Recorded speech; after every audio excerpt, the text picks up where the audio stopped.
Loving God, thank you for your mercy and grace upon us as we gather here to worship you and meditate upon your word. Lord, we seek your special presence in our midst. Help us to understand the word so that we may walk in your path. Be with us the time of meditation and bless us through your words. In Jesus' name we pray. Amen. Today, the theme given for our meditation is, in the storms of life, the Lord is near at hand to save. In the storms of life, the Lord is near at hand to save.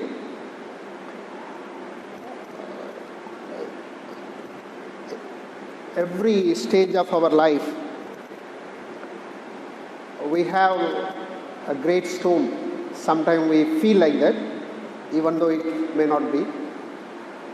But in every struggle, God is with us. That is the great assurance given to everyone. But how to handle the struggle situation, or situation like a storm? Today, the readings are really very encouraging, and we can learn a lot from that. But just I wanted to focus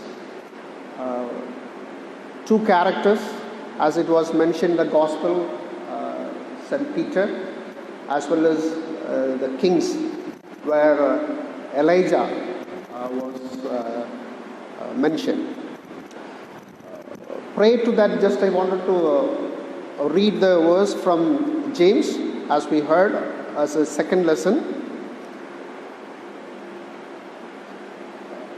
Verse 2, consider it pure joy, my brothers and sisters, whenever you face trials of many kinds. Consider it pure joy. Paul was really giving us a hint when he was writing to Corinthians. He says, whenever some trouble comes, really I cherish within me, because I am looking forward, after crossing the trouble, what I am going to gain. That was his experience. So if we have that experience, then when the trouble comes, really there will be a joy within us. I don't know how many of you really experience that joy. Because everyone, we had a struggle in our life, then we overcame or we crossed, then after that we reached the point that, oh God, really it was a very good experience for me. No? And then we cherish that moment, saying that really I learned something or really I got something. So that is the trial period. So here James is mentioning that joy. Consider it pure joy, my brothers and sisters, whenever you face trials of many kinds. So if we learn to have the joy within us when the beginning of the trial, then the trial period will not be a harsh one. We may not feel that, I am going through a worst situation, but rather we look forward, saying that this experience will give me a greater joy at the end of that trial. The next verse, in different version, the word patience and perseverance is used. In Tamil, we have பொறுமை, பொறுமையை கற்றுக்கொள்வீர்கள், அந்த word used. Because you know that the testing of your faith produces perseverance. It is already given a reward. This is the assured one. In every trial you will have a patience. You will learn to be patient. Here in the NIV uses the word perseverance. That means in the midst of trial, you will not give up. You continue to proceed. You continue to walk. So that's what this particular translation is emphasizing. So the assurance of patience, பொறுமை உங்களில் கட்டாயம் வந்து சேரும். The patience will come to you when you are going through the trial. That is assured. But the perseverance, if you are having a joy within you, when you are crossing the trial, the very beginning, when you realize that there is a reward will be given, I will have more patience, then I will really get some reward at the end of the trial. So that joy will give us a perseverance. We will not give up. We continue to fight it out. We continue to work for. So that's what in this particular part of the James writing is emphasizing us. But in this midst of trial or midst of storms, God is very near to us. He is very close to us. That's what the theme is telling us. So let us see how these two characters, when they were going through the trial, or when they thought that this is what the trial all about, then how they reacted to and how God was really encountering them. So that lesson may be helpful for us to have a greater journey with Jesus. Let us turn to our Old Testament lesson, 1 Kings chapter 19.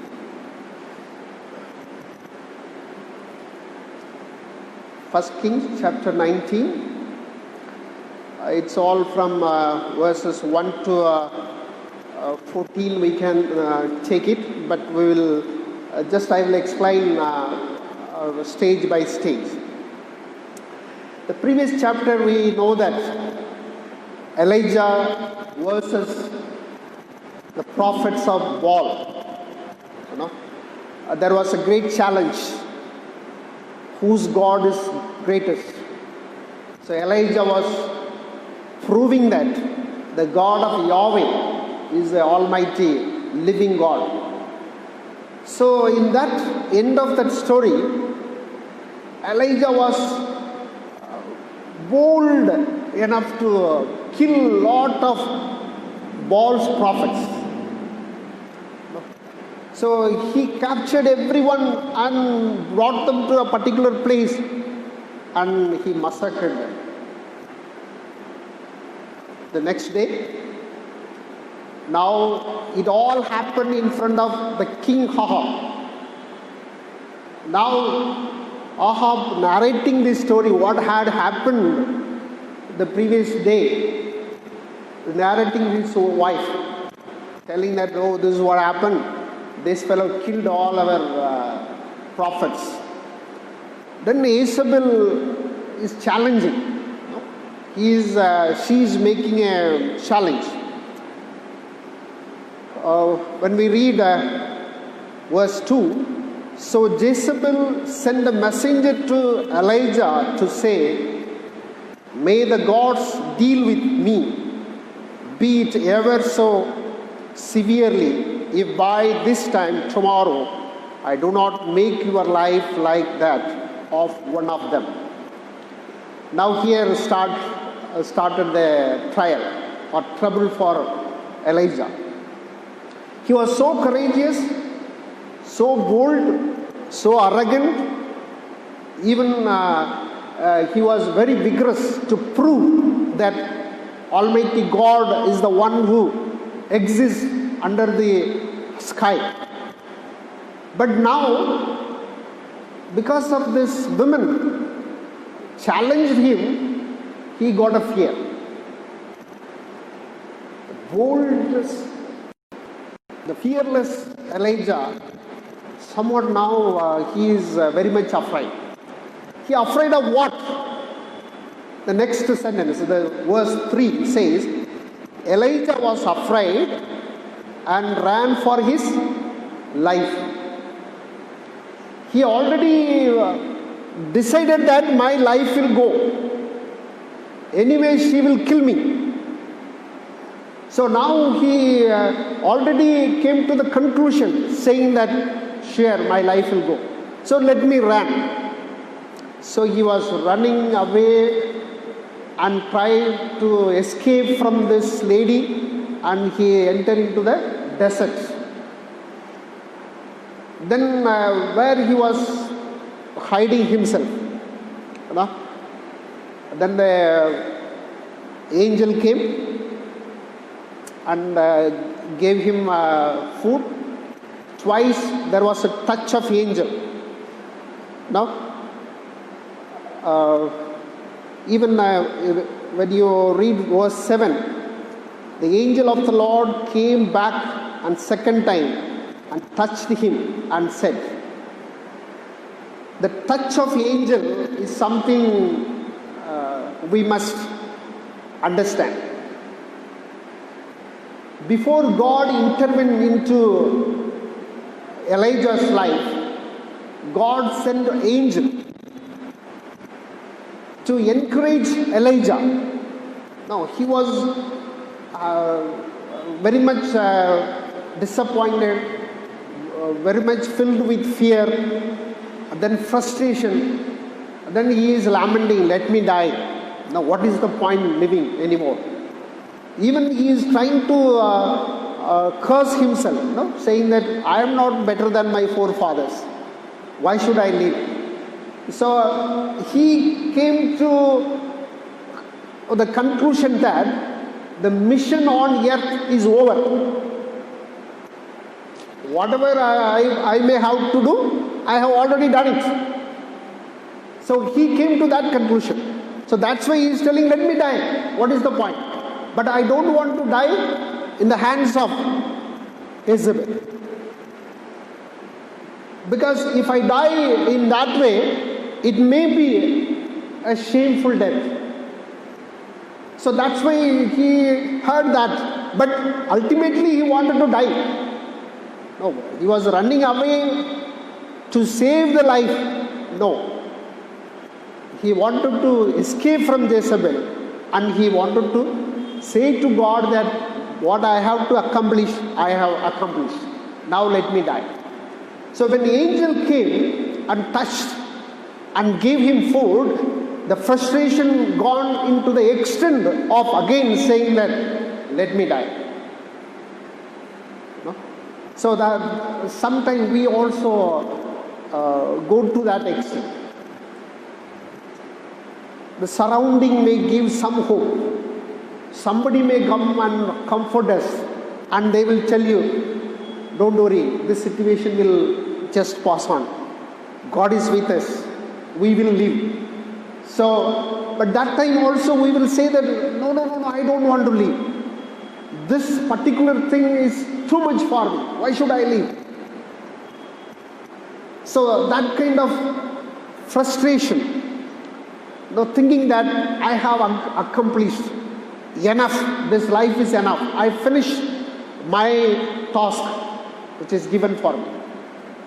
So in that way, Elijah was struggling, lamenting, expressing.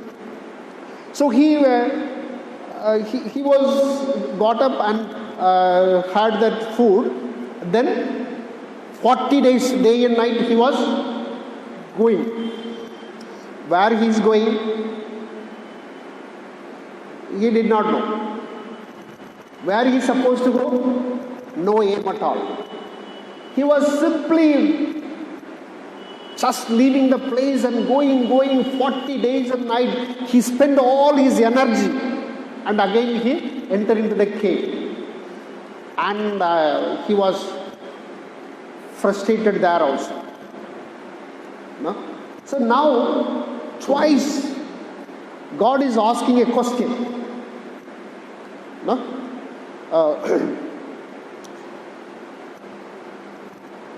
Verse 9, the second part. The word of the Lord came to him. What are you doing here, Elijah? What are you doing here, Elijah? No? The question asks, are you in the right place? Is there a place you're supposed to be? So when we are in trouble, when we are in the midst of storm, when we are filled with fear of our future, sometimes we take the decision of our own and be somewhere without any aim, any purpose. Simply we go, but we don't know why we are sitting there. What are we going to do? It's blank. When we are in that frustration, then your prayer will be like this only. No? So what he is replying? Verse 10. He replied, I have been very zealous for the Lord God Almighty. The Israelites have rejected your covenant, torn down your altars, and put your prophets to death with the sword. I am the only one left, and now they are trying to kill me too. It's all his own imagination. Often we heard from the people who are under stress and depression. They come to the same point again and again. It's very difficult for them to come out from that particular point. So the fear always takes them to that point. They will try to move forward, but they will come back to that point. They will say, no, it is like that only. It will happen like that. Even I know some of the young girls, boys, they couldn't get rid of certain understanding. No? They live in an imaginary world. And that fear, they always keep. Sometimes it's gone to the extent of driven to them in the suicide point. So many will commit suicide because they have that fear. They cannot get rid of, overcome. Here, Elijah's situation is that he is imagining that this is what all happened. This is what all happened. I am the only one. I am the only one. Now I also will be killed. So there is no point that I can escape. So that's why I am running there, I am running here, I am trying to escape my situation, I am trying to hide myself in the caves. So this is what the situation, he responded to God's voice. What are you doing here? There is nothing to say, but rather expressing his frustration. Then again God wanted to talk with him. So he wanted to meet. Then now the second time, it's one by one God is trying to show him the power of God. And finally the whisper, he was coming out. Again the same. The second time, the 13, verse 13, the second part. Then a voice said to him, what are you doing here, Elijah? The same reply again. No? The same reply. Nothing changed. Same reply he gave. Now, verse 15. That is very interesting. The Lord said to him, go back the way you came. Now, you 40 days you ran without sleep. You used your whole strength and you travel long. Now God is telling, go back. You travel back because you have traveled without any purpose, without any aim. You traveled out of your frustration. You ran out of your fear. But now God is telling, go back. You travel back to the place where you came and go to the desert of Damascus. When you get there, anoint Hazael king over Aram. Here God is giving a purpose again to Elijah. You thought that you have finished, you have accomplished your work. But God is telling, no, still you have to do certain things. These are the tasks remaining. Go back and do this. So here he is supposed to ordain, consecrate 2 kings again. Then he has to find a follower. These all tasks given to him again. Now Elijah found a purpose in his life. Again, the interesting thing was, God was telling him that, verse 18, yet I reserve 7,000 Israel, all whose knees have not bowed down to Baal. What Elijah said? I am the only one remaining. No, that's what he said. All others, all prophets killed by Ahab. So now I am the only one remaining. Even they are after me to kill. So that's what he expressed to God. But now he is telling Elijah, 7,000 still remain. What you imagine, what you created a story, and what was a fear of yours is not real. Come out. There are people. See the reality and go forward.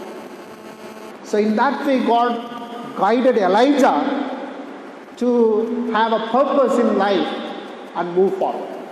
So in the midst of storm, when we are blurred, we are not able to see anything in our life purpose, then we have this kind of frustration, fear, anxiety. But in Elijah's life, we learned that God is very clearly teaching him a lesson. What you are thinking is not real. You easily forgot the previous day happening of the mighty God displayed his power. Killed all Baal's prophets. He sent down the fire to consume the sacrifice. But all you forgot. So when we forget God's mighty act in our life in the past, whatever he had done in our life, then when we fail to recollect, recognize, remember, then we will have a fear. Then we will have frustration. So we should not yield into that. So God is in the midst of storm. He is with us. He sent his angels. Like someone will come to give an encouragement, to give a source of encouragement. So we must have a confidence that God is always with us in the midst of our trial. I simply explained the second part where Jesus was helping us to understand through Peter. The Gospel reading, Matthew chapter 14, verses from 22.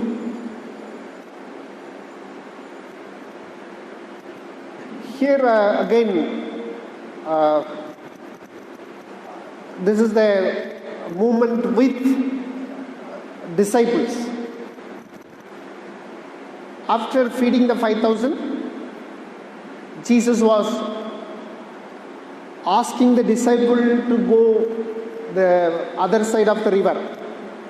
Let me stay back, and I want to be alone with my Father. Let me pray for some time.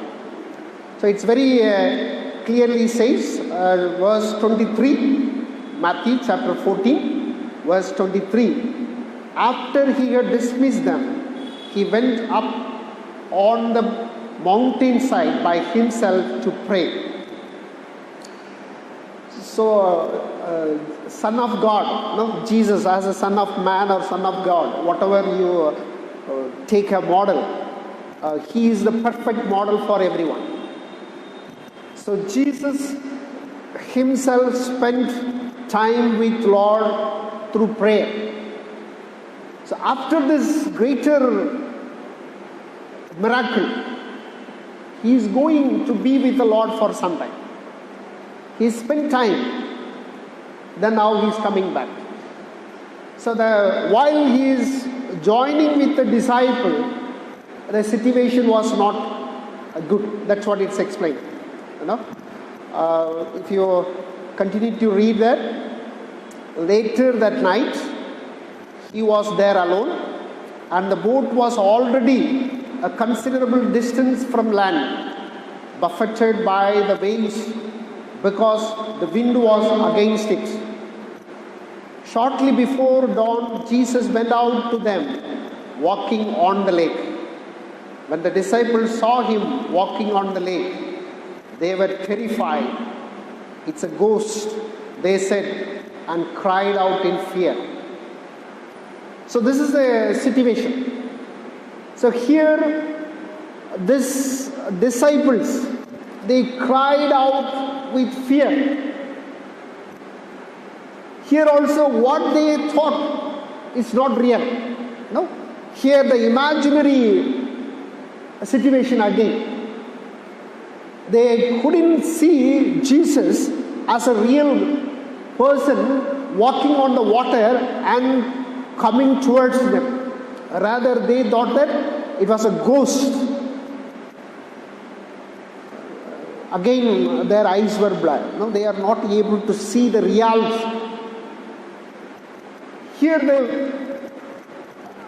the faith, it's gone. That's what Jesus was responding later.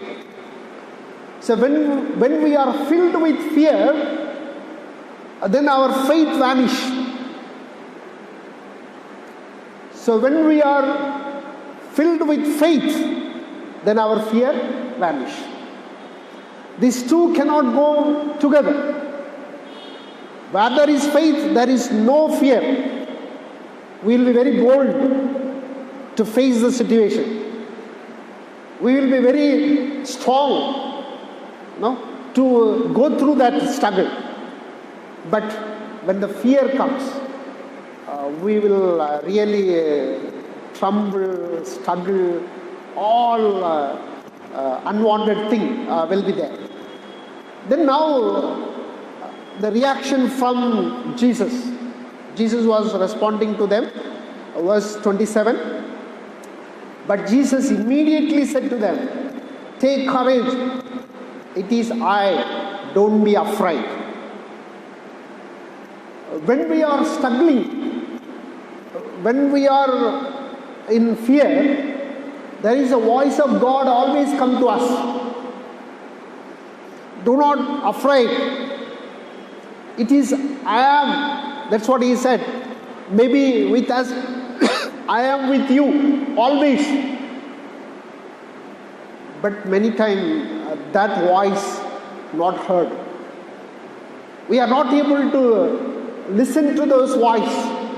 We are not able to accept or understand, or even we refuse to take that voice.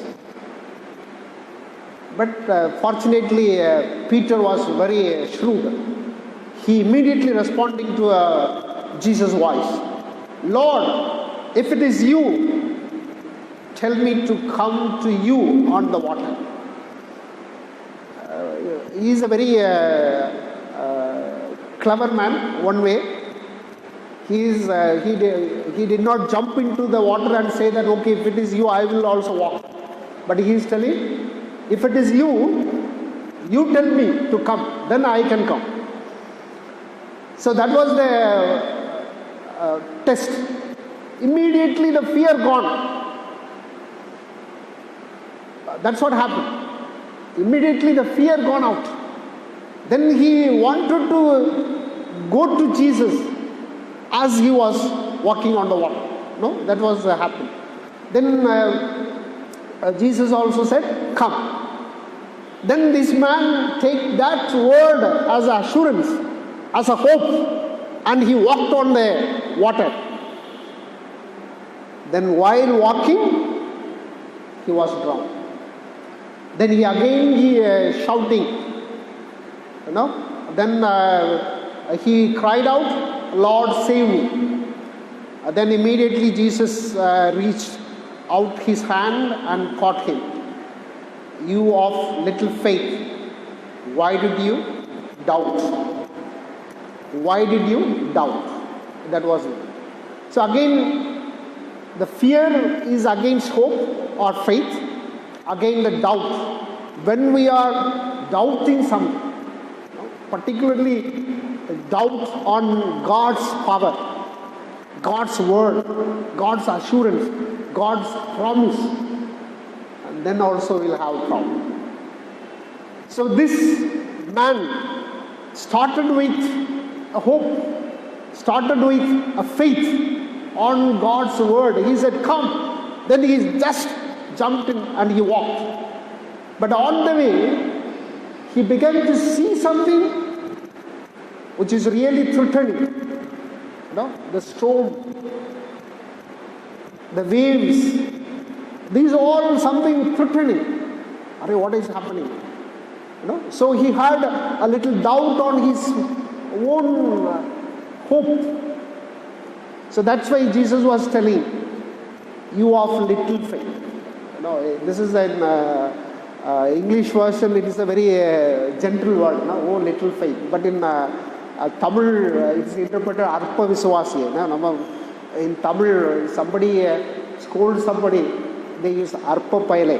That means you are used for nothing. In that level, that word used in the Tamil translation. So Arpa Viswasi, Ain Sandehapata. Oh little faith. So why do you doubt? So we must have a confidence on God's word, God's power, God's promise. So then only we can overcome the situation in the midst of storm. But God is always there. That is very evident in both incidents. With Elijah, yes, God was there to answer. Even here, very interestingly, Jesus was responding to Peter immediately. Two places the word immediately used by Matthew. Actually, Mark is the person, he used the word immediately very often. If you read Mark, you will have a lot of reference for immediately, he will use that word. But Matthew, normally they don't use. But here, in this narration, he is using twice. In the verse 27, but Jesus immediately said to them, take courage, it is I, don't be afraid. Then next to Peter, immediately Jesus reached out his hand and caught him. You O little faith, he said, why did you doubt? So God is there to rescue us immediately. No? But with whom? The people who always have a conversation with God, always have a relationship with God, always wrestling with God, they will have a privilege of the immediate rescue of God, immediate help from God will happen. But often what happens, we don't regularly keeping the relationship, regular conversation with God, or regular relationship with God, sometimes we miss. Only when trial and temptation, only when we caught up in certain things, then we seek for God help. Then that takes time. Because we need to rectify a lot of things to get God's help. But when we are constant touch with God, when we are conversing with Him every day, when we maintain the relationship in every space of our life, then God is always there to rescue immediately. He will rush it immediately to react and act. So may God help us to keep ourselves in the midst of our struggle and storms. We keep on relating ourselves with God, conversing with God, and we will have a better relationship with God that will help us to overcome all our troubles and trials, and we will become a better witness, and we will have that joy which will continue in our life, and we will become a better witness to Christ in this world. Amen. Let us pray. Thank you, Lord, for your word. You are so gracious to us in all our situations.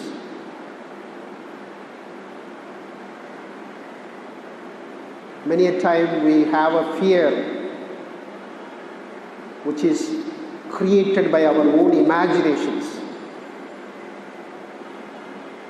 We think that things are going wrong. We always think that everything going negative for me in this world.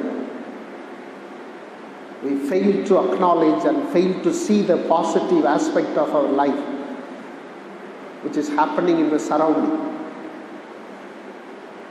Lord, give us a right perspective in our life so that we may see in your work in this world, even within us.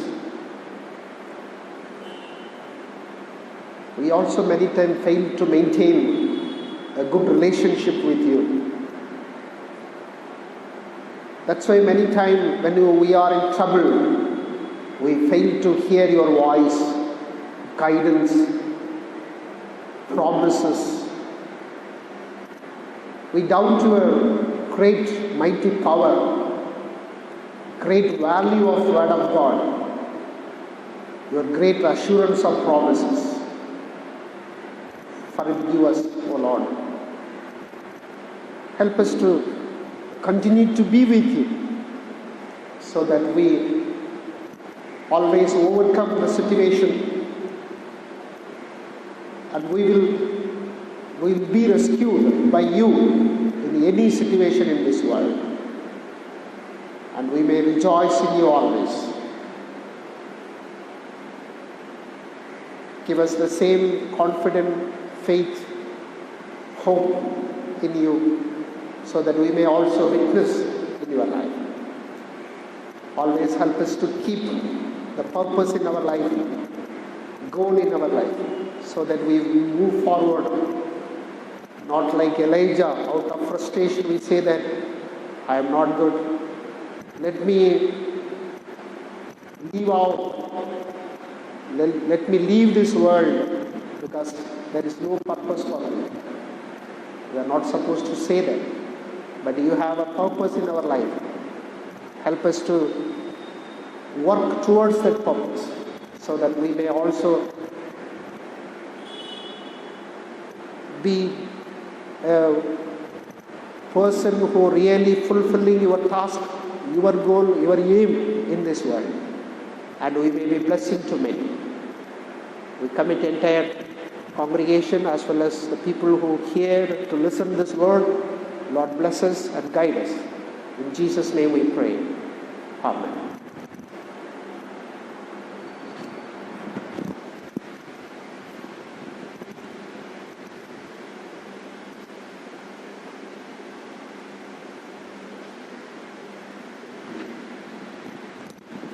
Thank you, Reverend Dr. Isaac Devdas uncle, for giving us the sermon and encouraging us all through the God's word. Let us all stand and affirm our Apostles' Creed from the page number 109. I believe in God, the Father Almighty, creator of heaven and earth. I believe in Jesus Christ, his only Son, our Lord, He was conceived by the power of the Holy Spirit and born of the Virgin Mary. He suffered under Pontius Pilate, was crucified, died, and was buried. He descended to the dead. On the third day he rose again.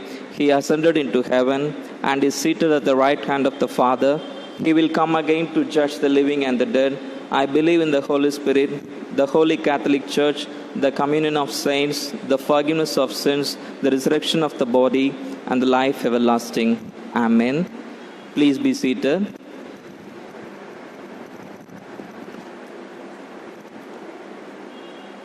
Announcements from St. Saviour's Tamil Church.